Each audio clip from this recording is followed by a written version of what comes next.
वाराणसी में सावन के पहले हिंदू संगठन और काशी के संतों ने बड़ी मांग की है। हिंदू संगठनों ने काशी विश्वनाथ मंदिर में स्पर्श दर्शन प्रतिबंध करने के लिए मंदिर प्रशासन को पत्र लिखा। वहीं काशी के संतों ने भी इसके लिए बड़ी मांग की। उनका मानना है कि स्पर्श दर्शन से मंदिर की पवित्रता और शुद्धता दूषित होती है। काशी विश्वनाथ ज्योतिर्लिंग के स्पर्श दर्शन के हम लोग खिलाफ इसलिए हैं क्योंकि हिंदुस्तान में 12 ज्योतिर्लिंग हैं और 12 ज्योतिर्लिंग में सिर्फ काशी विश्वनाथ को छोड़ करके कहीं पर भी स्पर्श दर्शन अलाउड नहीं है। और स्पर्श दर्शन अलाउड न होने का कारण स्पष्ट है कि उस शिवलिंग की पवित्रता को सुनिश्चित करने के लिए यह आवश्यक हो जाता है कि कोई भी व्यक्ति कहीं से आ रहा है, जो दर्शनार्थी आ रहा है, किस दशा में है, कैसे है, वो शौच करके आ रहा है या किसी तरह आकर के अपवित्र करता है शिवलिंग को। इसलिए सनातन में ये प्राविधान है कि जो मंदिर का सेवक होगा, जो वहाँ की सेवा करता है, वो सेवादार ही स्पर्श कर सकता है और भगवान का श्रृंगार कर सकता है और भक्तजनों को बाहर से आकर के उन्हें दर्शन करना चाहिए और प्रणाम करना चाहिए। यह व्यवस्थागत प्रश्न है, शास्त्रगत प्रश्न नहीं है। 12 ज्योतिर्लिंगों में से 4 ज्योतिर्लिंग ऐसे हैं जहाँ पे स्पर्श दर्शन होते हैं, 8 में नहीं होते। तो जहाँ नहीं होते हैं वहाँ भीड़ के कारण नहीं होते या कोई शास्त्रीय प्रतिबंध है, ये काम है विद्वानों का देखना।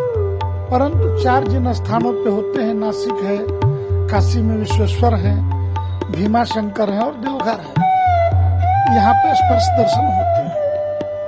परंतु जिस पीछे के दिनों में यह देखने में जरूर आया है कि भीड़ बढ़ी है, संख्यात्मक बल बढ़ा है, ऐसी परिस्थितियों में स्पर्श दर्शन कराना या नहीं कराना, कैसे इस भीड़ से पार पाना है, ये प्रशासन का विषय है।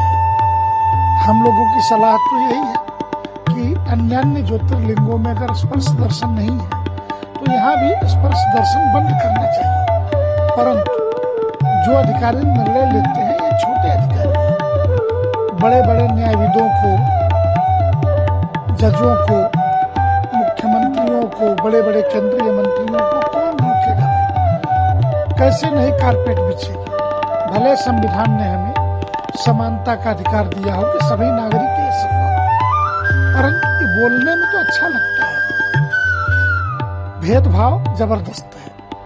अगर बाबा के सभी भक्त एक बराबर हैं तो स्पर्श दर्शन नहीं होना चाहिए। होना चाहिए तो सबका होना चाहिए, नहीं होना तो किसी का नहीं होना। नहीं तो व्यवस्था के आधार पर तय किया जाना चाहिए कि करना क्या है।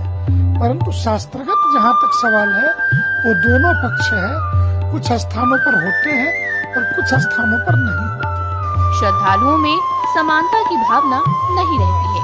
साथ ही देश के कई अन्य मंदिरों में स्पर्श दर्शन पर रोक का दावा किया गया। हालांकि संवैधानिक पदों पर आसीन लोगों के लिए गर्भगृह में जाने पर रोक न लगाने की भी अपील की गई है। उनका यह भी मानना है कि शिवलिंग की पवित्रता को सुनिश्चित करने के लिए ये आवश्यक है। काशी सनातन धर्म की प्राचीनतम नगरी है। काशी की कुछ अपनी परंपराएं हैं। यहाँ स्पर्श दर्शन की परंपरा मेरे कार्यकाल से पहले से ही चली आ रही है। पहले भी लोग बताते हैं कि कोई प्रयास हुआ था। तो इस संबंध में हमारा जो भी न्यास का जो मत है वो इस मत पर निर्भर करता है कि धर्माचार्य और जो शीर्ष नेतृत्व हैं, जो समाज का और धर्म का नेतृत्व करने वाले लोग हैं, उनका क्या स्टैंड रहता है। तो जो भी वो निर्णय लेंगे, अगर कोई हमारे पास ऐसा कम्युनिकेशन सक्षम स्तर से आता है तो हम लागू करेंगे। हमारे स्तर पर संबंध में निर्णय लिया जाना न तो समीचीन है न ही उचित है। अतः इस स्तर पर कोई निर्णय लेना और आपको घोषित कर पाना मेरे लिए संभव नहीं हो पाएगा।